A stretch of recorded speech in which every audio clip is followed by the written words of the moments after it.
some kind of permit?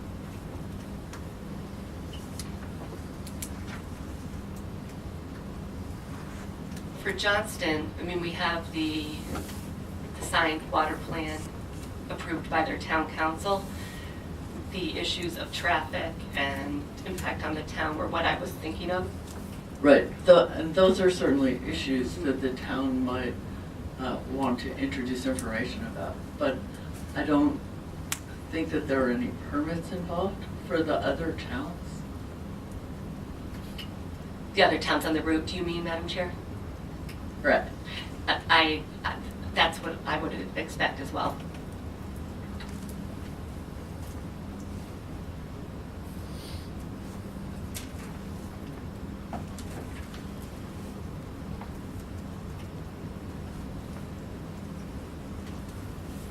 Did you want to discuss additional advisory opinions or agencies?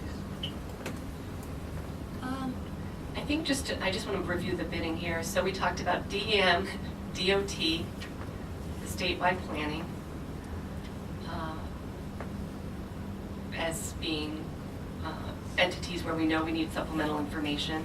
I think some of the other areas, the PUC, the Energy Resources, the Department of Health, the other towns on the route, are some of those where we want to hear further thoughts on whether we need advisory opinions or not.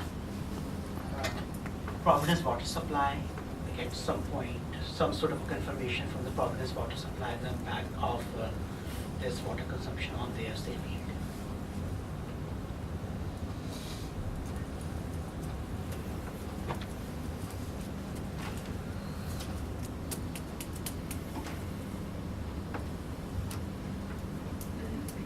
And I'm assuming that one of the reasons you're bringing up that additional information is, as we discussed earlier, to inform the parties that those are matters that the board is interested in hearing about at the subsequent hearing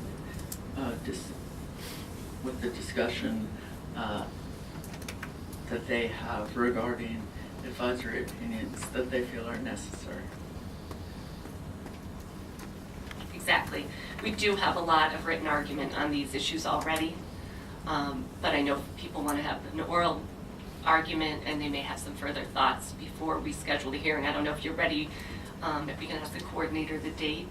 And then we also had, as you mentioned on our notice today,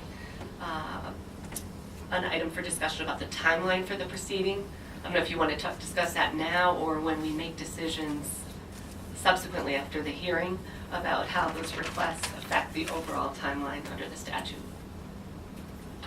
We certainly could discuss some of it today, but I believe you're correct in noting that when we, assuming we decide something at the end of the hearing, that will provide more information about what else we're going to need and what else might influence the timeline for proceeding.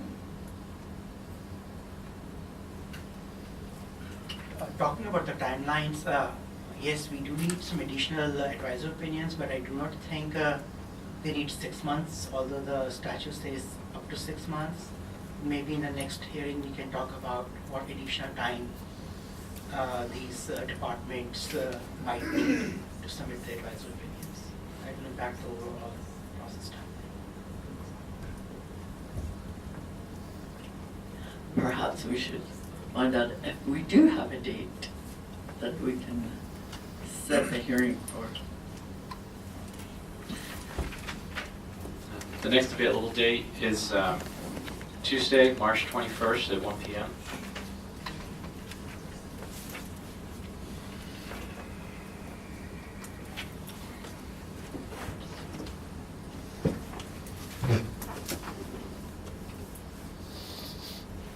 I've just mentioned, I think that all the parties are aware of Rule 1.15A, and that talks about tolling the time limits when we suspend the proceedings, which we did earlier, and allows for the board to go back. 1.15A6 allows for the board to go back to the beginning of any statutory time period after suspension.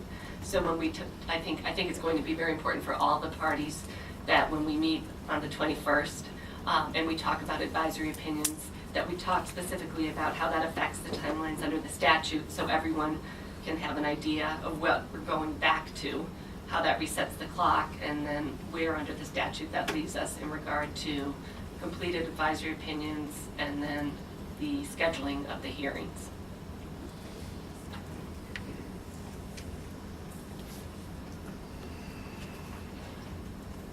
Yes, we can certainly discuss those. All right.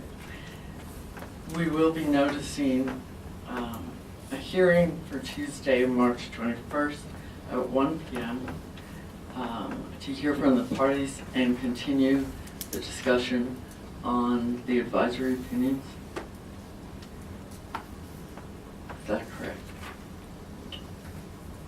That sounds correct. There's some other issues that were raised in the motions, and I think we'll have an opportunity to discuss all of it and make some decisions on the 21st.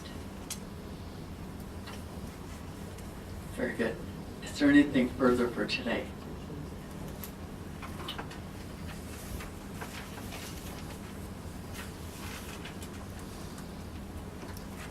Not for me, Madam Chair. Do we need a motion to adjourn the meeting? We do. I make a motion to adjourn the meeting. Second. All in favor? Aye. Thank you. We are adjourned.